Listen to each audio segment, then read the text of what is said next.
Dear friends, hello and welcome today with General Rishu. Hello. Hello. Today we're going to talk about tanks. Is that your specialty?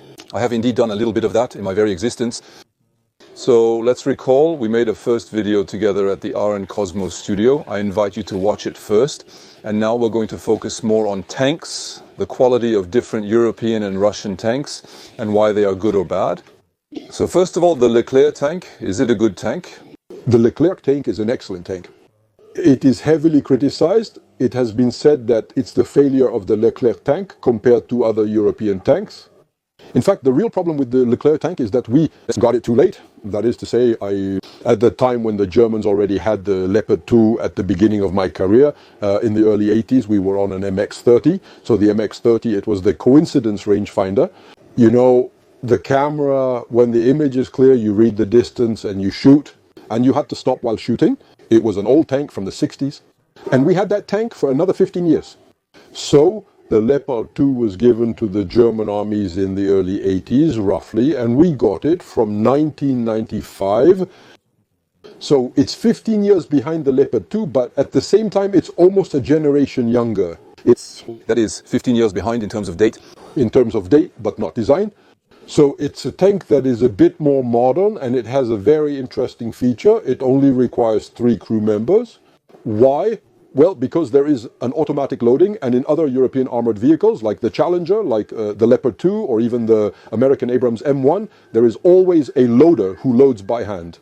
And when you load by hand, well, at some point, the tube has to go down a bit to be able to load the shell. The Leclerc tank is more convenient as it fires and loads while moving, requiring 25% less crew than other tanks that can't load while in motion. Imagine, out of 300 tanks, you have 2 infantry companies. But then does that mean that if the Leopard's cannons have to reposition, does that mean we lose our target?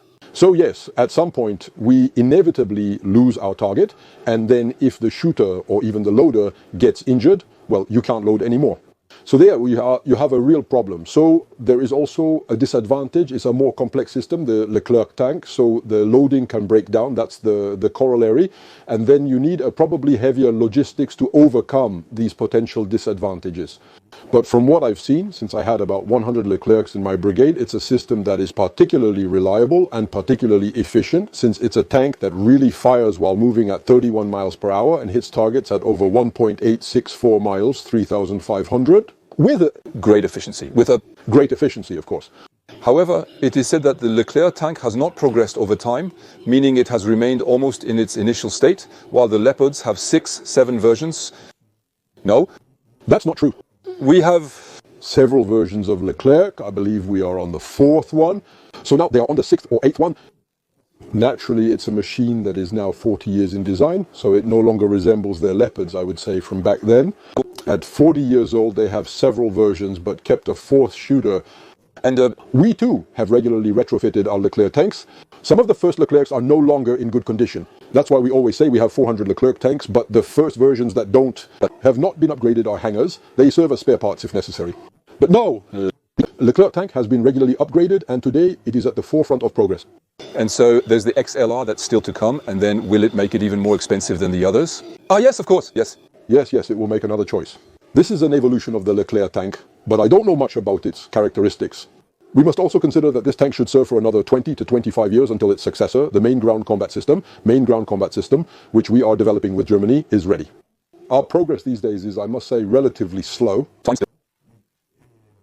But whatever happens, this is for the detractors who say we don't know how to make a tank anymore, whether we do it with Germany or not. Nexter will manufacture the successor to the Leclerc tank.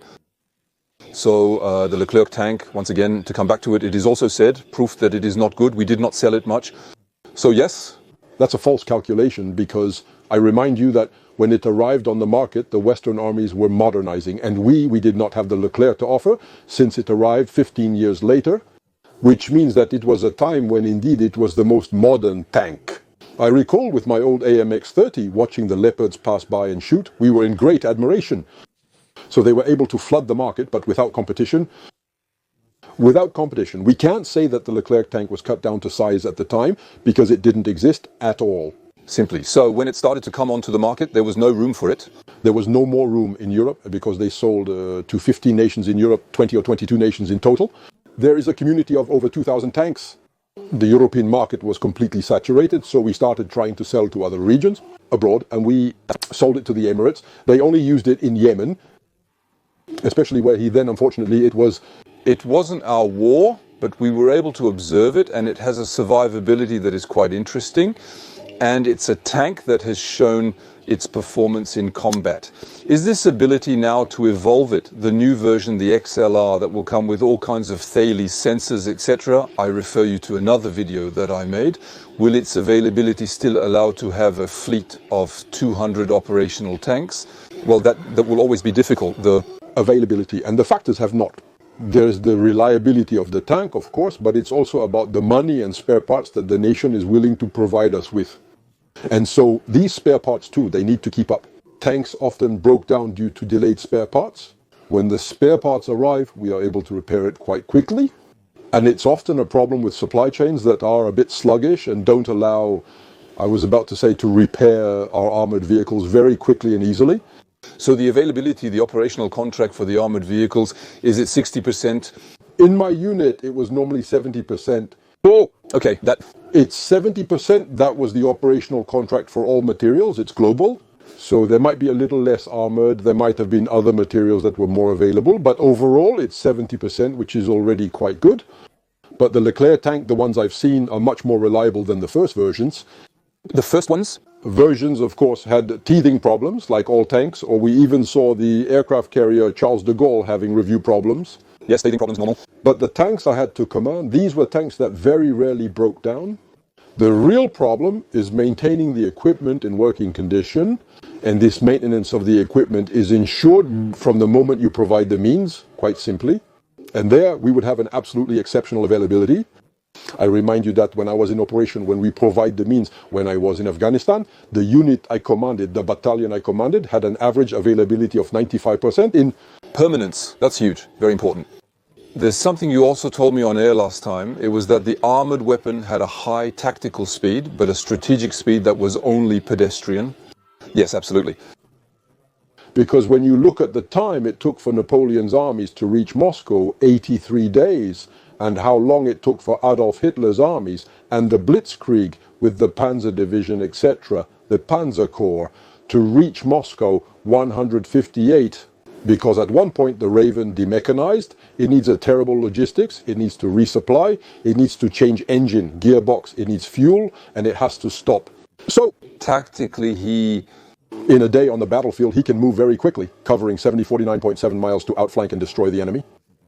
But he's not done because the tank requires frequent maintenance as it's not designed to cover 621 miles. And simply why? Because a tank operates in combat hours, So I think it's the same in planes, I imagine. But we know all this.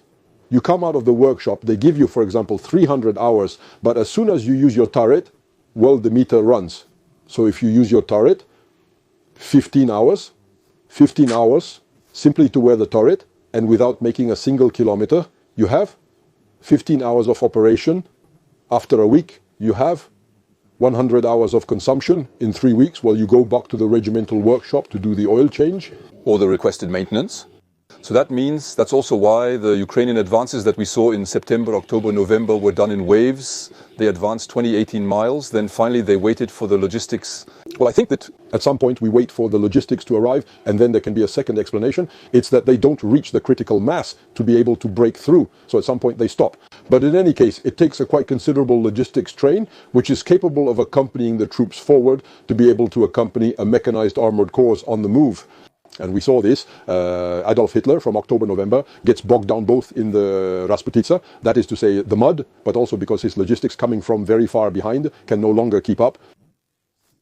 His tanks are out of fuel, they are out of ammunition, they have worn out engines in a very abrasive terrain, they have broken gearboxes, and so that no longer happens because the German industry is not able to produce quickly enough. Well, so now we're going to see a little bit of the effect of Western tanks in Ukraine against Soviet tanks. Logically, it's going to be better. Well, it's going to be better because we can clearly see that the T-72 is a bit of an improved OMX, 30 I was going to say, so they have been revalued, etc.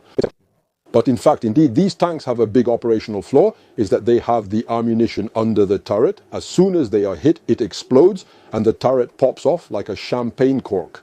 So they are totally outclassed, both in shooting distance. Ours is 3,000, 3,500. Even the Leclerc tank can go up to 4,000 if necessary. So there, they can't keep up the distance, that's for sure, but when will they arrive? How many will there be?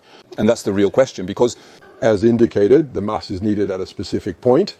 Regardless of the technical superiority, good. Gerald, thank you very much. We hope you enjoyed it, and we'll see you very soon for new exchanges. Thank you very much.